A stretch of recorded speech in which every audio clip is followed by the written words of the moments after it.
Hey guys, HB Grouch here, and in today's video, me and my dad will be installing our upper control arms for the front and rear. So let's get right into it. My dad's going to be explaining to you guys how it's done, so yeah, let's go. What we're going to do is we're going to be replacing these original control arms up top. Usually the bushings go bad on these and they have a lot of flex. So what happens is it keeps this arm moving a lot, especially on front-wheel drive cars. Front-wheel drive cars have the transmission sideways, so all the torque ratio comes to the right side and of course a little bit to the left side. So if this is weakened because of bad bushings, these will have a lot of shimmy. So if you ever driving a front-wheel drive car and you punch it, you'll feel the car veer off a little bit to the right. That's because you have bad bushings on your control arms. So to fix that issue, what we're doing is we're going to replace them with aftermarket control arms that are anodized blue. It actually looks really nice, and then also has an adjustment for camber, so I can lay the arm in and out to either positive or negative camber, so the rims won't hit the inside like what it's doing here.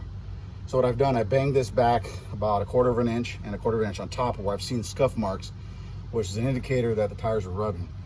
So I hammered those back, and then I painted them gloss black so there'd be no rust, so it won't be exposed so it can get rust. Now that's done, I've tightened the dampers about 1/8 of an inch, which makes the spring tighter, so less recoil every time the car gets bumped. So now what I'm gonna do is I just pull the carter pin, I'm gonna unscrew this, I'm gonna jack up the hub, I'm gonna pop the A-arm loose, and there's 2 bolts on each top. They're 14mm, which I'll get from the inside of the engine compartment. Once I get that done, I'll show you the rest. So what we're doing is now we're putting these bolts on right here. They're 2 14mm bolts that hold the top part of the A-arm, top control arm for the front wheel drives. So it's right here in the compartment. So you got one on this side, one on the other side. So now we're just torquing them down.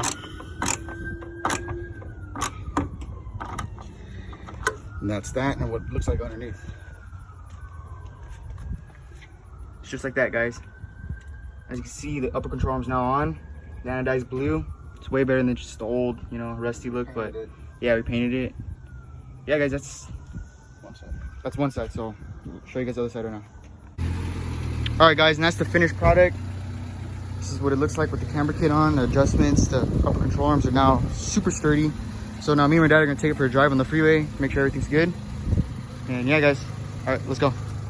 All right, guys, now we're taking it on the freeway. So here we go. All right, guys, here we go, going on the freeway. This is test number 1.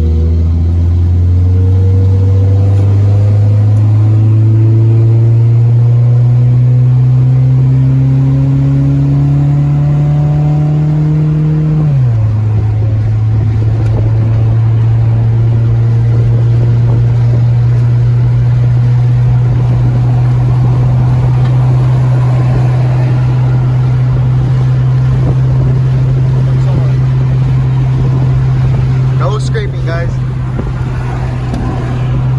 Wow.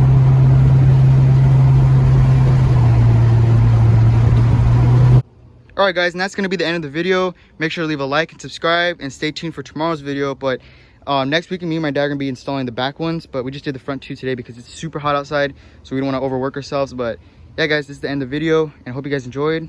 And yeah, see you guys in tomorrow's video. Bye.